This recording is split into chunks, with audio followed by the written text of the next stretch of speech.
wabarakatuh. Adik-adik sekalian yang saya banggakan, tetap semangat belajar, selalu belajar dan giat belajar. Pada PJJ kali ini saya akan menyampaikan buku Bupena jilid 4A. Mari kita simak bersama-sama dan selalu konsentrasi. Halo adik-adik, sudah siap dengan buku Bupenanya?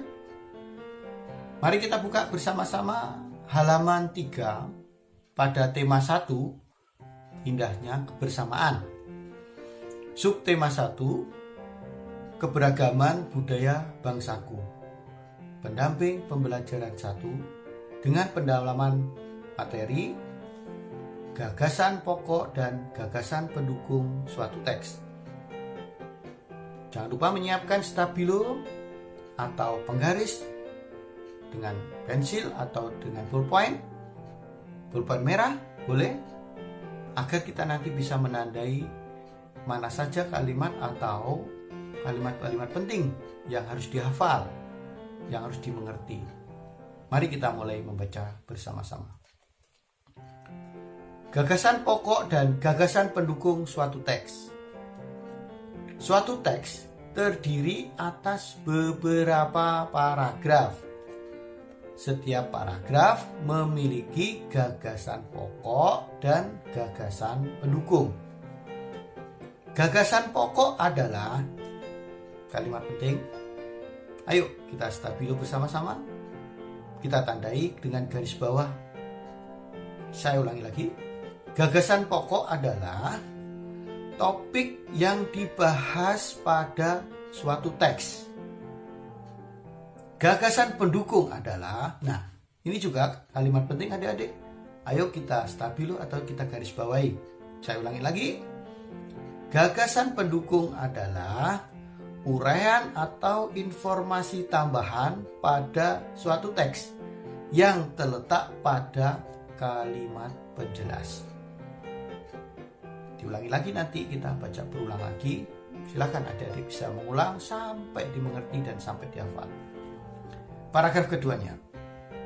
Gagasan pokok dan gagasan pendukung disampaikan tersurat maupun tersirat.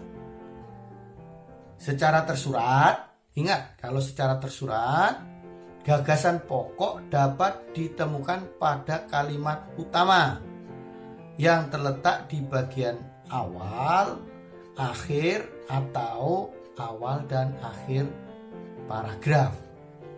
Jadi kalau secara tersurat itu bisa kita temukan kata-kata yang menjadi gagasan pokok atau gagasan pendukung dalam satu paragraf tersebut. Akan tetapi bila secara tersirat, dan di sini sampaikan secara tersirat, gagasan pokok dapat ditemukan dengan cara membaca seluruh kalimat pada paragraf.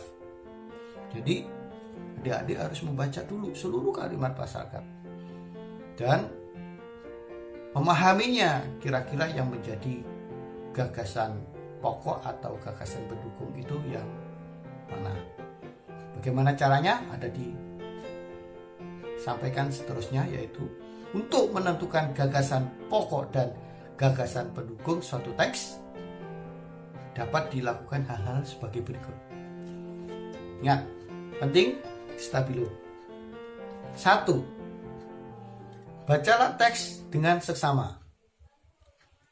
2. Cermati kalimat pertama hingga kalimat terakhir pada setiap paragraf. Harus dicermati dari kalimat yang pertama dan dipahami.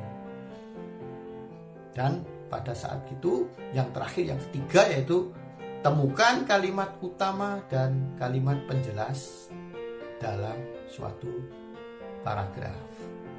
Tentunya adik harus bersama-sama membaca, baik itu kalau kalimatnya secara tersirat akan ada di situ, ditemukan di awal, di akhir, atau di awal dan di akhir. Tapi kalau yang tersirat harus paham sehingga kita bisa menyimpulkan gagasan pokok dan gagasan pendukung dari suatu teks atau suatu paragraf. Nanti kita bersama-sama berlatih bagaimana menemukan, bagaimana menentukan gagasan pokok dan gagasan pendukung dalam satu teks.